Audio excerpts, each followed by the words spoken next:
स्वागत आहे आपल्या नवीन एका व्हिडिओमध्ये।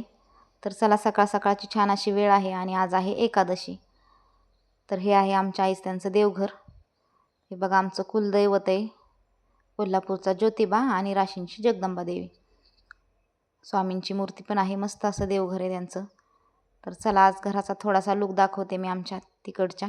हा हॉल आहे, हॉलमधून आतमध्ये इकडे एक बेडरूम आहे आणि हा स्केच आमच्या वहिनींनी स्वतः काढलेला आहे पेन्सिलने।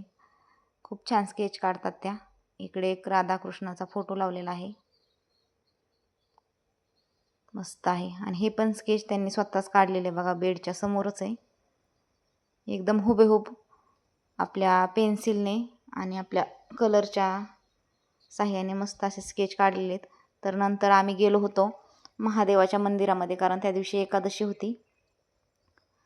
तर हे आमच्या गावातलं खूप जुनं आणि एकदम सिद्ध असं देवस्थान आहे, ज्या देवावरती आमची लहानपणापासून खूप श्रद्धा आहे। मी लहानपणापासून या मंदिरात येत होते। आता बऱ्याच दिवसांनी मंदिरात येणं झालं होतं। बघा इथं नंदी देव आहेत, कारण नंदींची मूर्ती बदलली। पहिली आम्ही लहान होतो ती जुनी होती, इकडे साईडला ठेवलेली ती पण आहे। नवीन मूर्तीची स्थापना केलेली नंदी महाराजांच्या। पाहू शकता किती छान असं मंदिर आहे महादेवाचं। तर चला आता बऱ्याच दिवसांनी मी महादेवाचं दर्शन घ्यायला आलेले आहे माहेरच्या मंदिरामध्ये आमच्या।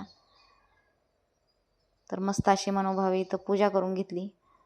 पहिलं लग्ना अगोदर मी प्रत्येक सोमवारी या महादेवाला यायचे, म्हणजे आम्ही सगळ्या मुली येत असायचो। पण आता शक्यतो नाही जाणं होत, कधीतरी गेलं तर असंच। बऱ्याच दिवसांनी गेल्यानंतर मला खूप छान वाटलं त्या मंदिरामध्ये। तर आलो आम्ही सगळे दर्शन घेऊन मस्त असं। तर आता चला आमची निघायची तयारी चालली। तर आईने हे माझ्यासाठी सामान काढलं होतं, सामान म्हणजे देवाचं, जे की माझ्या भावाला त्याच्या बँकेमध्ये भेटतं असं बरंचसं बोनसमध्ये। तर देवाचे फोटो आहेत बघा, लक्ष्मी, गणपती, सरस्वती देवी यांचा खूप छान फोटो आहे हा। क्वालिटी पण छान आहे, त्याला भेटलेले असतात असे फोटो बोनसमध्ये। तर मग एक दोन आणले मी पण। पाऊल आहेत लक्ष्मीचे, परत एक नोटबुक आहे, छान आहे सगळं। जाते घेऊन, आता निघालेलो आहे आम्ही। तर बघा यात्रेतून हा एक साप आणला होता खोटा। तर आता या सापाचा व्हिडिओ मी आमच्या घरी गेल्यानंतर मुलांसोबत बनवणार आहे, तो पण तुमच्याशी शेअर करेन। व्हिडिओ कसा वाटला हे कमेंट करून नक्की सांगा। अशाच प्रकारचे आपले व्हिडिओ आवडत असतील तर चॅनलला लाईक, शेअर, सबस्क्राईब करायला अजिबात विसरू नका। भेटूया पुन्हा, धन्यवाद।